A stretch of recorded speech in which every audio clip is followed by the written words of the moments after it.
Friends ಹೇಗಿದ್ದೀರಾ? I hope ನೀವೆಲ್ಲ ಚೆನ್ನಾಗಿದ್ದೀರಾ ಅಂದ್ಕೊಂಡಿದ್ದೀನಿ. ನಾನು ಸಂಪತ್, ನೀವು ನೋಡ್ತಾ ಇರೋದು ಸಂಪತ್ ಮೀಡಿಯಾ ಚಾನಲ್. ಯಾರೆಲ್ಲ ಸಬ್ಸ್ಕ್ರೈಬ್ ಮಾಡಿ ವೀಡಿಯೋಸ್ನ ನೋಡ್ತಾ ಇದ್ದೀರಾ ಅವರೆಲ್ಲರಿಗೂ ಪ್ರೀತಿಯಿಂದ ಧನ್ಯವಾದಗಳು. ಇನ್ನೂ ಸಾಕಷ್ಟು ಜನ ವಿಡಿಯೋ ನೋಡ್ತಾ ಇದ್ದೀರಾ, ಆದರೆ ಸಬ್ಸ್ಕ್ರೈಬ್ ಮಾಡಿ ನೋಡ್ತಾ ಇಲ್ಲ. ಪ್ಲೀಸ್ ಸಬ್ಸ್ಕ್ರೈಬ್ ಮಾಡಿ, ಬೆಲ್ ಐಕನ್ ಒತ್ತೋದನ್ನು ಮರಿಬೇಡಿ. ನೀವು ಸಬ್ಸ್ಕ್ರೈಬ್ ಮಾಡೋದ್ರಿಂದ ನನಗೆ ವಿಡಿಯೋ ಮಾಡಲಿಕ್ಕೆ ಸ್ಫೂರ್ತಿ ಸಿಗುತ್ತೆ. ಸೊ ಪ್ಲೀಸ್ ಎಲ್ಲರೂ ಸಬ್ಸ್ಕ್ರೈಬ್ ಮಾಡಿ ವಿಡಿಯೋನ ನೋಡಿ. ಥಂಬ್ನೇಲ್ ನೋಡಿ ತಿಳ್ಕೊಂಡಿರ್ಬೋದು ಇವತ್ತಿನ ವಿಷಯ ಏನಂತ. ಫೆಬ್ರವರಿ 1ನೇ ತಾರೀಕು, ಮೊನ್ನೆ 1ನೇ ತಾರೀಕು 2025 ಶನಿವಾರ ಸತತ 7ನೇ ಬಾರಿಗೆ ನಿರ್ಮಲಾ ಸೀತಾರಾಮನ್ ಅವರು ಹಣಕಾಸಿನ ಸಚಿವರಾಗಿ ಕೇಂದ್ರ ಬಜೆಟ್ ಮಂಡಿಸಿದ್ದಾರೆ. 2025ನೇ ಸಾಲಿನ ಬಜೆಟ್ ಒಟ್ಟು ಗಾತ್ರ 50,65,354 ಕೋಟಿ ರೂಪಾಯಿಗಳಿತ್ತು. ಅಂದರೆ ಲಾಸ್ಟ್ ಇಯರ್ ಕಂಪ್ಯಾರಿಸನ್ ಮಾಡಿದರೆ ಬಜೆಟ್ ಅದಕ್ಕಿಂತ ಹೆಚ್ಚಿದೆ. ಲಾಸ್ಟ್ ಇಯರ್ ಬಜೆಟ್ ನೋಡ್ಬೇಕಂದ್ರೆ 47 ಲಕ್ಷ ಕೋಟಿ ಇತ್ತು.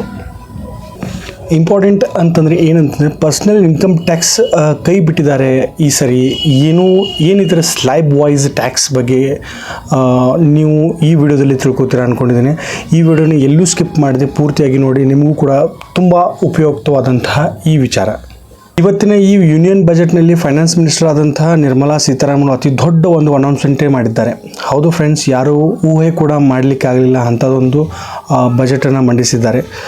ಅವರು ಏನು ಹೇಳಿದ್ದಾರೆ ಅಂತಂದರೆ, ನೀವು ವಾರ್ಷಿಕ ಆದಾಯ 12 ಲಕ್ಷ ಇದ್ದರೆ ನಿಮಗೆ ಯಾವುದೇ ರೀತಿಯಿಂದ ಟ್ಯಾಕ್ಸ್ ಕಟ್ಟುವಂಥ ಅವಶ್ಯಕತೆಯೇ ಇಲ್ಲ. ಈಗ ನಿಮಗೊಂದು ಇಂಪಾರ್ಟೆಂಟ್ ವಿಚಾರ ಹೇಳ್ತೇನೆ.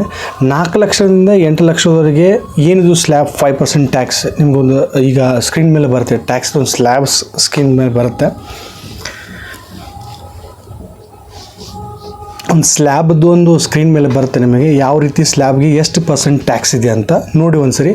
4 ಲಕ್ಷದಿಂದ 8 ಲಕ್ಷದಿಗೆ ಏನಿದು ಸ್ಲ್ಯಾಬ್ 5% ಟ್ಯಾಕ್ಸ್ ಅಂತ ತೋರಿದೆ. ಸ್ವಲ್ಪ ಗಮನ ಇಟ್ಟು ಕೇಳಿ. 8 ಲಕ್ಷದಿಂದ 12 ಲಕ್ಷಕ್ಕೆ 10% ಟ್ಯಾಕ್ಸ್ ಇದೆ. ಅದೇ 12 ಲಕ್ಷದಿಂದ 16 ಲಕ್ಷಕ್ಕೆ 15% ಟ್ಯಾಕ್ಸ್ ಇದೆ.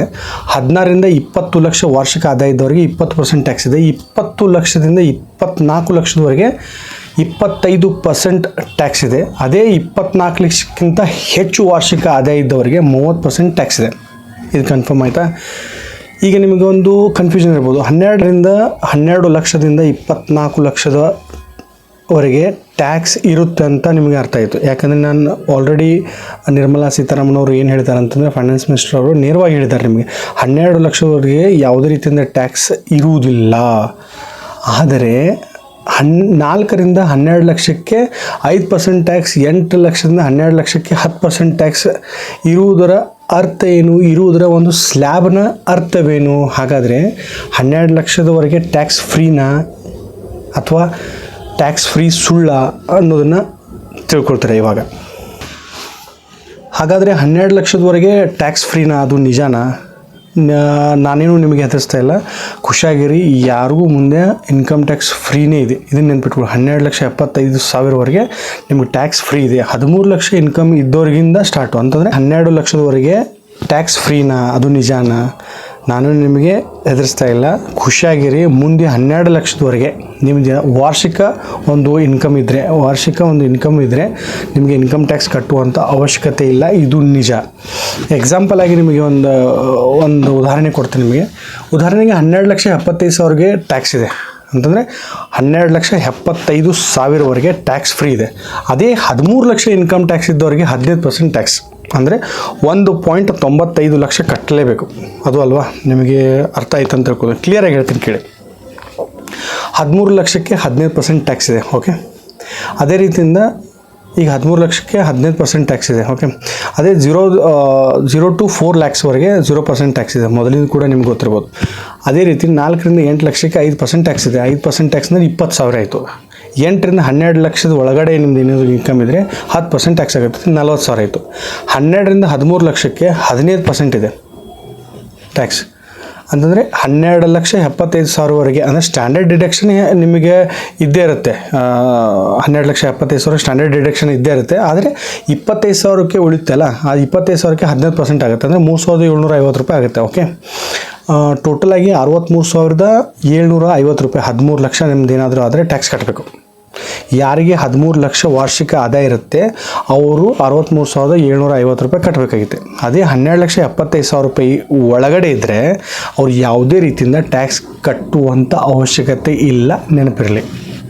12,75,000 ಒಳಗೆ ಯಾರಾದರೂ ಇನ್ಕಮ್ ನಿಮ್ಮದು ವಾರ್ಷಿಕ ಒಂದು ಆದಾಯ ಇದ್ದರೆ ಅವ್ರಿಗೆ ಯಾವುದೇ ರೀತಿಯಿಂದ ಟ್ಯಾಕ್ಸ್ ಕಟ್ಟುವಂಥ ಅವಶ್ಯಕತೆ ಇಲ್ಲ ಅಂತ ಅರ್ಥ ಆಯಿತು ಅಂತ ಅಂದ್ಕೊಂಡಿದ್ದೀನಿ ನಾನು. ನೆಕ್ಸ್ಟ್ ಏಪ್ರಿಲಿಂದ ಈ ಜಾರಿಗೆ ಬರುತ್ತೆ.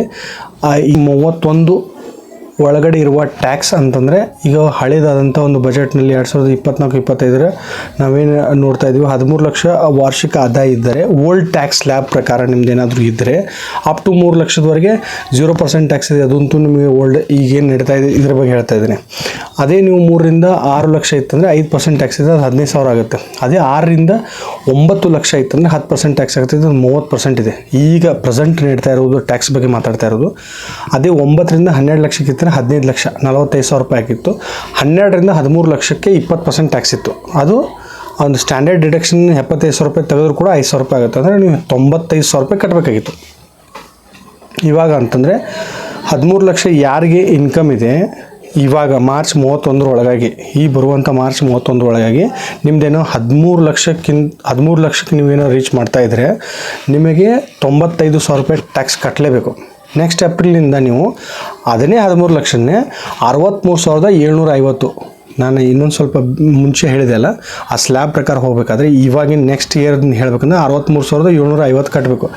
ಯಾವಾಗ ಹೇಳ್ತಾ ಇರೋದಂದರೆ ಈ ವರ್ಷಕ್ಕೆ ನೀವು 13 ಲಕ್ಷ ನಿಮ್ದು ಏನಾದ್ರು ಇನ್ಕಮ್ ಇದ್ದರೆ 95,000 ರೂಪಾಯಿ ಟ್ಯಾಕ್ಸ್ ಕಟ್ಟಬೇಕು. ಅದೇ ಇವಾಗ ನಿರ್ಮಲಾ ಸೀತಾರಾಮನ್ ಅವರು ಫೈನಾನ್ಸ್ ಮಿನಿಸ್ಟರ್ ಏನು ಸ್ಲ್ಯಾಬ್ ವೈಸ್ ಪ್ರಕಾರ ಹೇಳಿದ್ದಾರೆ, ನಿಮ್ಮದೇನಾದರೂ 13 ಲಕ್ಷ ಮಾರ್ಚ್ದಿಂದ ಮಾರ್ಚ್ 31 ಏಪ್ರಿಲ್ 1 ಮಟ್ಟ ನೆಕ್ಸ್ಟ್ ಇಯರ್ಗೆ ಫೈನಾನ್ಷಿಯಲ್ ಇಯರ್ಗೆ ಏನಾದರೂ ನಿಮ್ಮದು 13 ಲಕ್ಷ ಆದರೆ ನೀವು ಕಟ್ಟಬೇಕಾಗಿರೋದಂಥ 63,750 ರೂಪಾಯಿ ಟ್ಯಾಕ್ಸ್ ಕಟ್ಟಬೇಕು.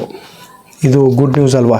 ಎಷ್ಟೊಂದು ನಿಮ್ದು ಉಳಿತಾಯ ಆಯಿತು. 95,000 ರೂಪಾಯಿ ಕಟ್ಟೋದನ್ನು 63,750 ರೂಪಾಯಿ ಕಟ್ಟಬೇಕು. ಟ್ಯಾಕ್ಸ್ ಬಗ್ಗೆ ಹೊಸ ಸ್ಲ್ಯಾಬ್ ಕನ್ಫ್ಯೂಷನ್ಸ್ ಕ್ಲಿಯರ್ ಆಯಿತು ಅಂತ ಅಂದ್ಕೊಂಡಿದ್ದೀನಿ. ಏನಾದರೂ ಅರ್ಥ ಆಗಲಿಲ್ಲ ಅಂದರೆ ಪ್ಲೀಸ್ ಕಮೆಂಟ್ ಮಾಡುವ ಮೂಲಕ ಪ್ರಶ್ನೆಗಳನ್ನು ಕೇಳ್ಬೋದು. ನನ್ನ ಬಿಡುವಿನ ಸಮಯದಲ್ಲಿ ಅದಕ್ಕೆ ಉತ್ತರನ ನಾನು ಕೊಡ್ತೀನಿ. ಈ ವಿಡಿಯೋಸ್ ನಿಮಗೆ ಇಷ್ಟ ಆಗಿದ್ರಲ್ಲಿ ಪ್ಲೀಸ್ ಲೈಕ್ ಮಾಡಿ, ಅದೇ ರೀತಿಯಿಂದ ಸಬ್ಸ್ಕ್ರೈಬ್ ಮಾಡಿ. ಸಬ್ಸ್ಕ್ರೈಬ್ ಮಾಡೋದ್ರಿಂದ ಕೂಡ ನನಗೆ ಕೂಡ ಮತ್ತೊಂದು ವಿಡಿಯೋ ಮಾಡಲಿಕ್ಕೆ ಪ್ರೋತ್ಸಾಹ ಸಿಗುತ್ತೆ. ಪ್ಲೀಸ್ ನೀವು ಸಬ್ಸ್ಕ್ರೈಬ್ ಮಾಡ್ತೀರಂತ ನಾನು ಅಂದ್ಕೊಂಡಿದ್ದೀನಿ. ಈ ವಿಡಿಯೋಸ್ ನಿಮಗೆ ಇನ್ನೊಬ್ಬರಿಗೆ ಇಷ್ಟ ಆಗಿತ್ತು ಅಥವಾ ಇನ್ನೊಬ್ಬರಿಗೆ ಬೇಕಾದವರಿಗೆ ಪ್ಲೀಸ್ ನೀವು ಶೇರ್ ಮಾಡೋದ್ರ ಮೂಲಕ ಇದನ್ನು ಹಂಚಿ ಅಂತ ಹೇಳ್ತಾ, ಇನ್ನೊಂದು ಮಹತ್ವಪೂರ್ಣವಾದಂಥ ವಿಡಿಯೋದೊಂದಿಗೆ ಮತ್ತೊಂದು ಇನ್ಫಾರ್ಮೇಷನ್ ವಿಡಿಯೋದೊಂದಿಗೆ ಮತ್ತೆ ಭೇಟಿ ಆಗ್ತೀನಿ. ಅಲ್ಲಿವರೆಗೂ ನಮಸ್ಕಾರ.